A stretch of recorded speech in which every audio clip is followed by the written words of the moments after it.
Hi, my name's Brianna. I'm going to be your student nurse today. Could you please tell me your name and date of birth? Megan Davis, 4/25/1998. Okay, I'll check your wristband. Alright, so today I'm going to be doing a neurological assessment on you. So I'm going to be assessing your cranial nerves and balance and tactile touch and a couple other things. So first I'm going to start by just verbalizing the cranial nerves. So I'm not going to be doing any tests for these because they're in other assessments, but first would be the cranial nerve 1, which is the olfactory nerve, and I wouldn't test this unless there were any issues that you were having with your sense of smell, but for this I would use a cotton ball or something with a scent on it and ask you to describe the scent. And then next is cranial nerve 2, which is the optic nerve, cranial nerve 3, which is the oculomotor nerve, cranial nerve 4, which is the trochlear nerve, and cranial nerve 6, which is the abducens nerve. And all of those are involved with eyesight and eye function. So for that, the test I would use is the cardinal positions of gaze. And then next is cranial nerve 7, which is the facial nerve, which I would be using in a head and neck assessment, which I would be asking you to raise your eyebrows to test that function. And then next is the cranial nerve 8, which is the auditory nerve, so I would use the whisper test for that. And then lastly is cranial nerve 11, which is the accessory nerve, which I would have you shrug and elevate your shoulders. But again, all those are deferred for right now. So I'm going to start by assessing your trigeminal nerve, which is cranial nerve 5, and I'm going to first test the motor functions. So I'm going to palpate your masseter and your temporal muscles, and I'm going to have you clench. So could you clench and unclench? Okay. And clench and unclench. Okay, so both muscles contracted equal in strength bilaterally, so that's an expected finding. And then next I'm going to test the sensory function. So I'm going to use a cotton ball, and I'm just going to move it, or have you close your eyes and tell me now when you feel the cotton ball on your face. No. No. Now. Now. Now. Okay, so you felt it, and that's an expected finding. So next is the glossopharyngeal nerve, which is cranial nerve number 9.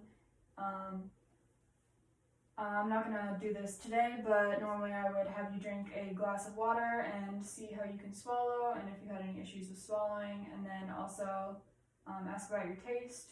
Have you noticed any changes in your taste? No. Okay, so that's an expected finding. And then cranial nerve number 10, which is the vagus nerve, is also associated with the pharynx and larynx. Okay, and next I'm going to assess the hypoglossal nerve, which is cranial nerve number 12. So for that, I'm going to have you just stick out your tongue.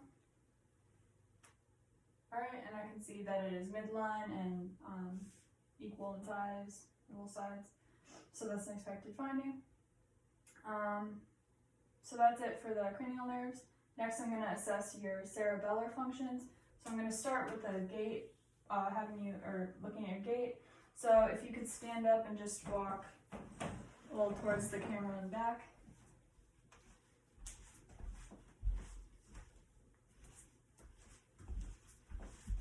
Okay, and you can, actually I'll need you to walk again. But, so I could see that your gait was even and smooth.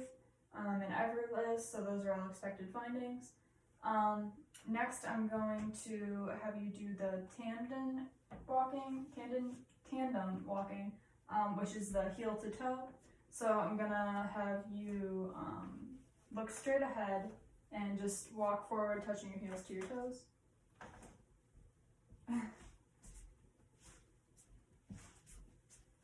Okay, and then you can come back. Okay, so you were able to do it pretty well without losing your balance, so that's an expected finding. You weren't falling all over the place, so that's fine. And then next is the Romberg test, which I'm gonna put my arms around you to support you, but I'm gonna have you, if you could step away from the bed a little bit. Okay, I'm gonna have you stand with your feet completely together, and then you're gonna close your eyes, and I think, yeah. So just close your eyes, and I'll be here to hold you. So go ahead and close your eyes. Alright, so you're able to have your eyes closed and keep your feet together without losing your balance, so that's an expected finding. Next is the shallow knee bends, so I'm going to have you stand up again, please. And for this, you can turn that way. And so for this, I'm going to have, no, you don't have to stand with your feet. Okay. I'm going to have you stand on one leg with your other leg bent. And then bend on that knee. Alright, and then you can switch legs and do the same thing. Alright, so you were able to bend your knees and not lose balance, so that's also an expected finding. So next I'm going to test coordination and skilled movement, so you can have a seat now. So I'm going to do the finger-to-finger test. And so I'm going to have you touch your nose and then touch my finger. Okay. And then I'm going to move my finger and you're going to touch your nose and then touch your finger again. Okay. So.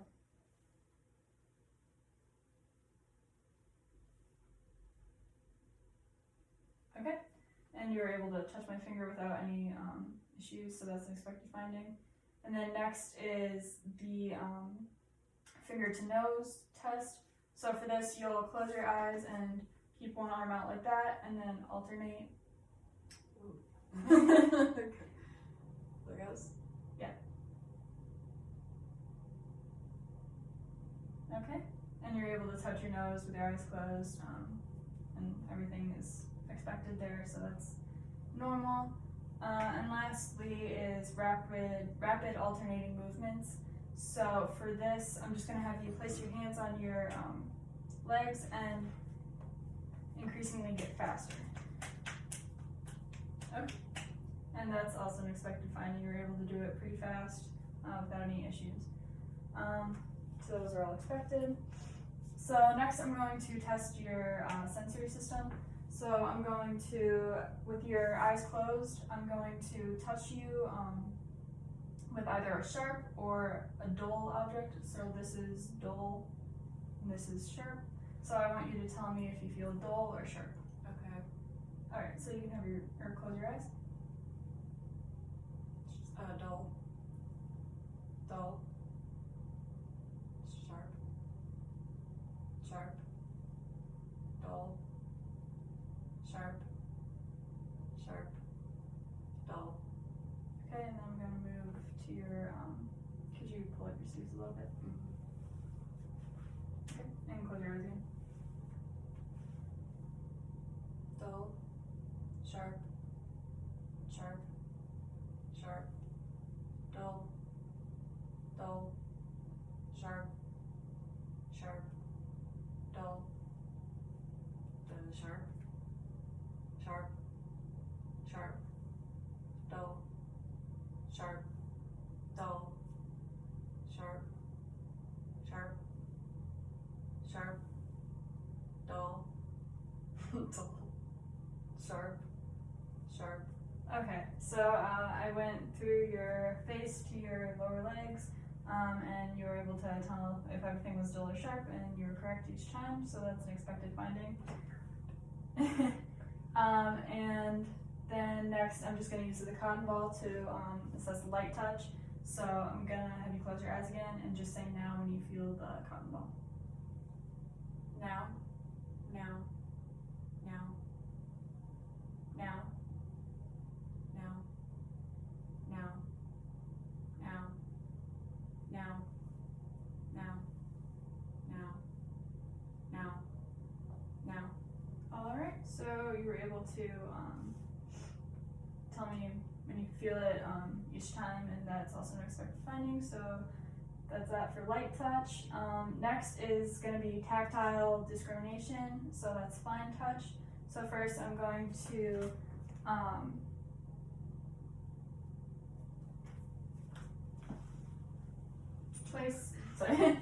place 2 objects in your left and right hands, and I want you to tell me what's in each hand. Great. Okay, so close your eyes. Alright, so what's in your right hand? Okay. This is a coin. And this is nail polish. Yeah, that was a little hard, sorry. But those were both right, so that was your stereognosis, so you're able to identify objects just by feeling them, so that's an expected finding. And then next is graphesthesia. So I'm gonna again have you close your eyes, and I'm gonna write a number in your hand, and you just have to tell me what number. 8. Okay, and the other hand. 4. Alright, so you were able to tell me both numbers, so those are our expected findings. So that's going to be it for the neurological assessment. Everything was an expected finding, and that concludes the assessment. Thank you.